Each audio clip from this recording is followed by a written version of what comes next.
Donald Trump has intensified a growing standoff with America's European allies, vowing to impose a new wave of tariffs until the United States is allowed to buy Greenland. In a post on Truth Social, Trump announced that an additional 10% import tariff will take effect on February 1st.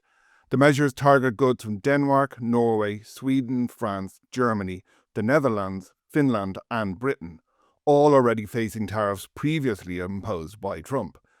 These rates, he said, will rise to 25% on June 1st and will remain in place until a deal is reached for the US to purchase the vast Arctic island. Trump argues Greenland is vital to America's security, citing its strategic position and mineral deposits, and has not ruled out using force.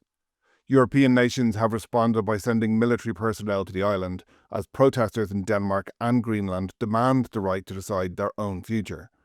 Major EU powers, along with Britain, have backed Denmark, warning that any US military seizure of territory inside NATO could destabilise the alliance. Trump insists the United States remains open to negotiation, but warns that Europe is playing a very dangerous game.